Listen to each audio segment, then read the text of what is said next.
जो ऐसे बनाने के बाद एक खेल का माहौल पूरे देश में बनना चाहिए था, वो नहीं बना।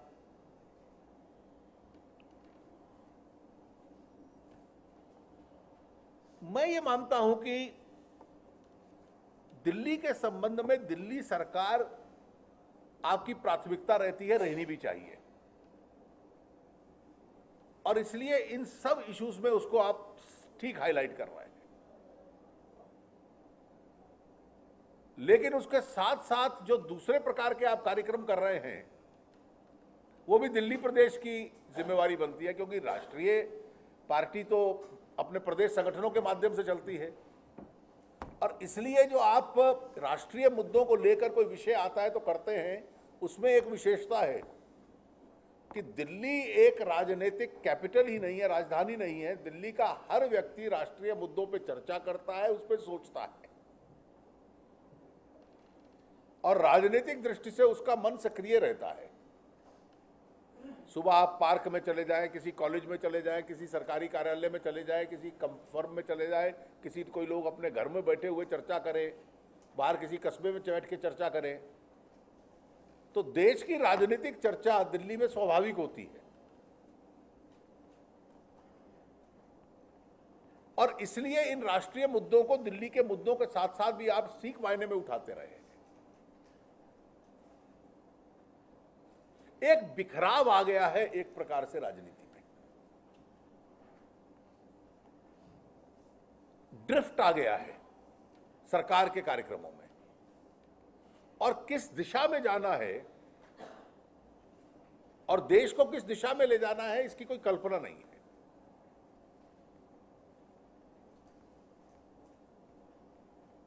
आपको लगता है कि किसी विषय को लेकर हम 2-4 दिन के लिए कुछ राजनीतिक गतिविधि कर लें, शायद उससे ही लंबा परिवर्तन सरकार की छवि पे आ जाएगा।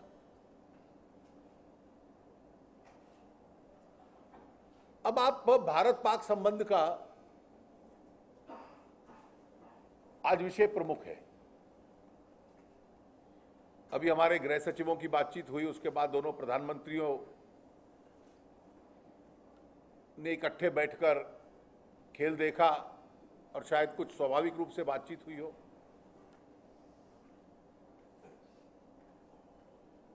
सच में कल्पना करिए कि पिछले कुछ वर्षों का इसका इतिहास क्या है। इसमें जो मूल मुद्दा हम लोगों को समझ आने वाला है, वाजपेयी जी इसमें खूब पहल करते थे।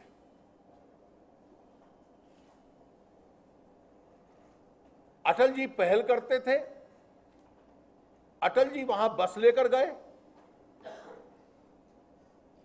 और मुशर्रफ साहब जो उस वक्त आर्मी चीफ थे, नवाज शरीफ प्रधानमंत्री थे,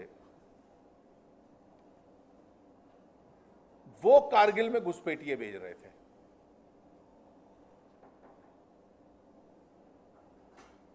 वाजपेयी जी एक उद्देश्य को लेकर गए थे, और पाकिस्तान का नेतृत्व दूसरे उद्देश्य को लेकर लगा हुआ था। आज तो यह भी स्पष्ट नहीं है कि पाकिस्तान पर नियंत्रण और कंट्रोल किसका है। जो विशेषज्ञ हैं वो जानते हैं, उनकी सेना का है, आईएसआई का है।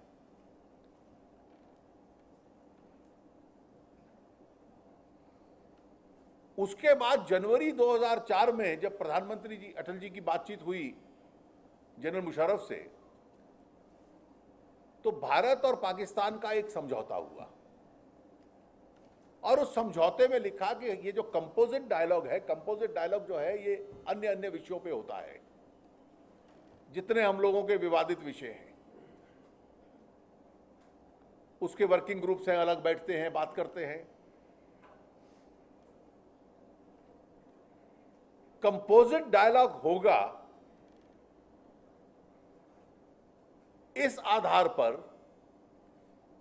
कि पाकिस्तान की भूमि को भारत के खिलाफ आतंक के लिए प्रयोग नहीं करने दिया जाएगा, इस्तेमाल करने नहीं दिया जाएगा।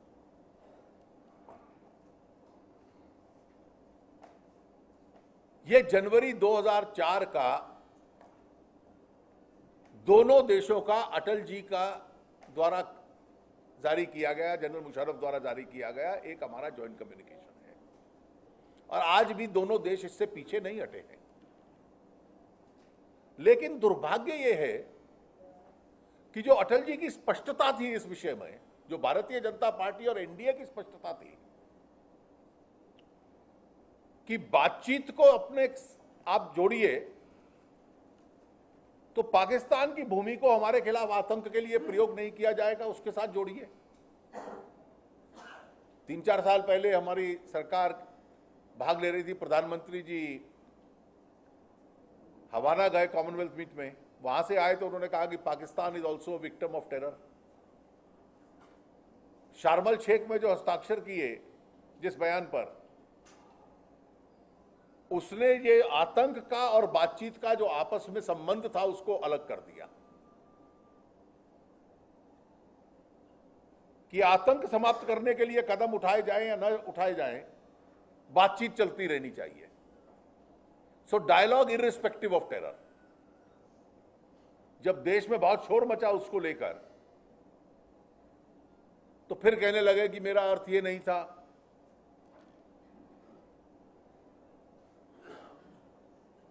आज हम लोगों को इस बात में बिल्कुल स्पष्ट होना चाहिए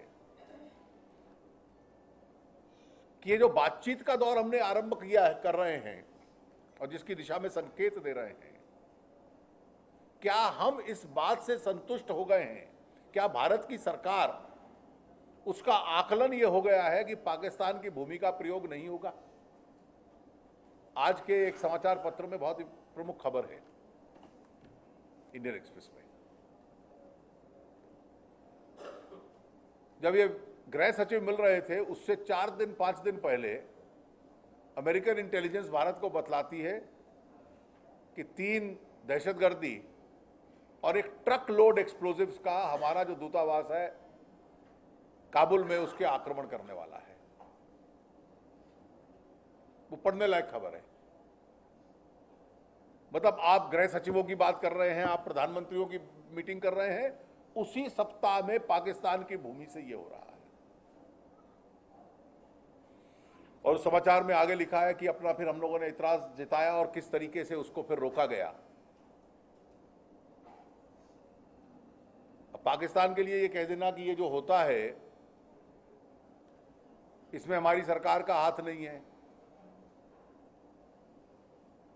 पाकिस्तान की सरकार के भी कई चेहरे हैं, राजनीतिक चेहरा भी है, मिलिट्री चेहरा भी है, इंटेलिजेंस आईएसआई का चेहरा भी है। अब किसका इसमें हाथ था और किसका नहीं था? कारगिल के दौरान भी कह दिया कि आर्मी ने प्लान किया था, प्रधानमंत्री को पता नहीं था।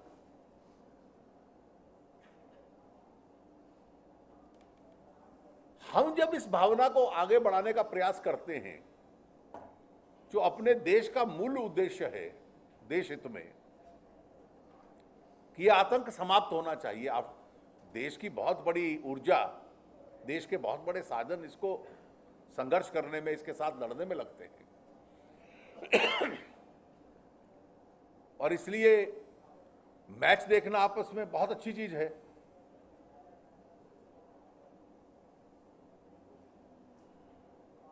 अंग्रेजी में एक फ्रेज है, जो क्रिकेट शब्द है ना खेल का,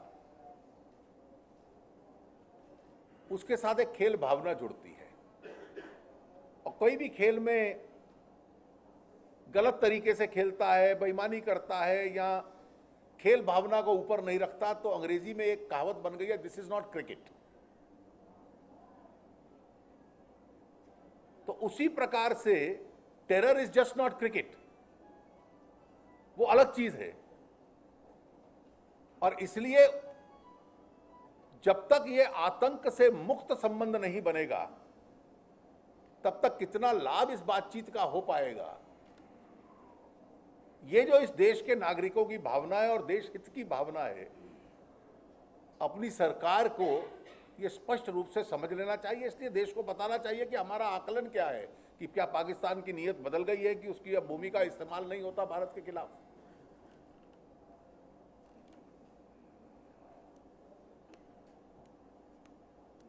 पिछले 1-2-1.5 वर्ष में अगर सबसे ज्यादा कोई एक विषय आया है जिसने इस सरकार की छवि को धूमिल किया है, और ये राज्य सरकार पे भी लागू होता है, केंद्र सरकार पे भी लागू होता है, वो भ्रष्टाचार का विषय है।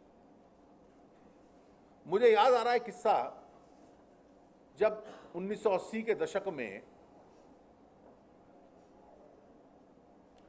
राजीव गांधी जी की तो 400 से ऊपर सीट आई थी। सन 1987 में बोफोर्स का मामला सामने आ गया, उसके बाद एक सबमरीन डील का सामने आ गया। तो कांग्रेस की सोच क्या बनी? कांग्रेस की सोच बनी कि इनको हटाने के लिए, इससे अपनी छवि दूर करने के लिए कोई फर्जी तरीके के काम करो। इन्होंने एक टोली भेजी जिसमें कांग्रेस का शीर्ष नेतृत्व शामिल था, जिसकी योजना में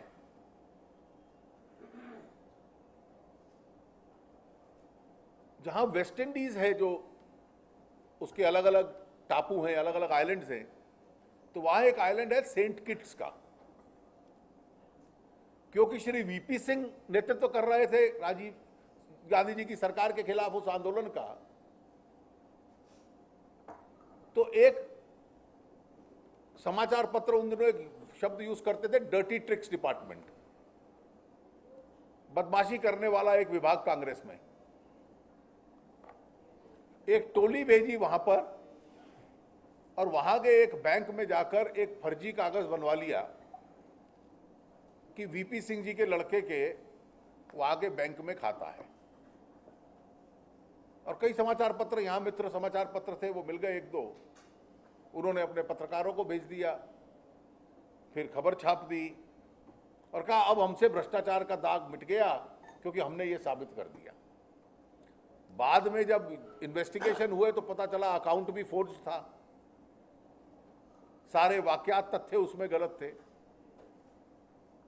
तो ये सेंट किट्स जैसी हरकतें करना,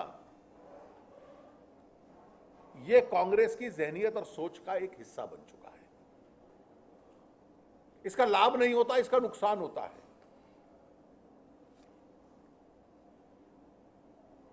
अगर आप इन दिनों जो बड़े विषय आए हैं, एक एक विषय देख लें तो इनकी सोच क्या है। जब 2G पे कोई इश्यू नहीं, उत्तर नहीं दे पाते, तो किसी पत्र पत्रिका को कहेंगे एक आर्टिकल छाप दो कि एनडीए सरकार में भी ऐसा हुआ था। अब उसमें कोई तथ्य नहीं है, कोई आधार नहीं है। जब यह साबित हो गया कि आपने तो, ये याद रखिए, कांग्रेस के 2 पिछले प्रधानमंत्री कौन रहे हैं? डॉक्टर मनमोहन सिंह जी और इनसे पहले श्री पीवी नरसिम्हा राव। इस युग को इतिहासकार कैसे लिखेंगे आज से 50-100 साल बाद? 2 लगातार प्रधानमंत्री ऐसे थे कांग्रेस पार्टी के जिन्होंने संसद में बहुमत जीता, वोट ऑफ कॉन्फिडेंस जीता, सांसद खरीद के। और किसी दल के किसी प्रधानमंत्री पे आरोप नहीं आया। अटल जी तो 1 वोट से हार गए। मुझे याद है कि जब मोरारजी भाई की सरकार गिर रही थी और चौधरी चरण सिंह प्राइम मिनिस्टर बन रहे थे, तो कुछ सांसद, एक आध महिला सांसद को लेकर गए कि आप इन महिलाओं को ये आश्वासन दे दीजिए, और वो जनता पार्टी को उस वक्त वोट देगी। तो मोरारजी भाई का बयान छपा था कि I can not make the office of the prime minister a bargaining counter.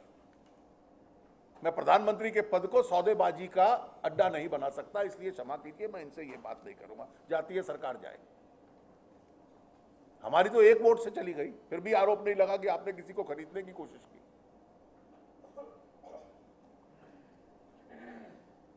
अब देखिए कि 2 लगातार प्रधानमंत्री, एक जेएमएम कांड में जब वोट ऑफ कॉन्फिडेंस हुआ और दूसरा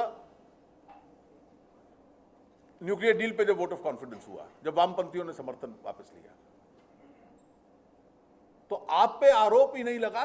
लोग टेलीविजन पे देख रहे हैं और आपकी वो सेंट किट्स की प्रवृत्ति, नहीं ये कुछ नहीं था, ये तो बीजेपी करवा रही थी, अडवाणी जी करवा रहे थे, उनके साथी अरुण और सब लोग करवा रहे थे।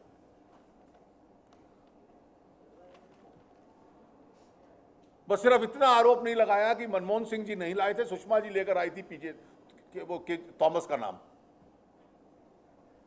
अब वो तो मनमोहन सिंह जी लाए नाम उसका। जो 3-4 बड़े विषय आए हैं, केवल इतना नहीं कहा कि हम नहीं लाए थे, आप लाई थी। लेकिन इस सरकार की जो सोच और प्रवृत्ति है, ये इस सीमा तक भी जा सकते हैं। मैं ऐसा मानता हूं कि जब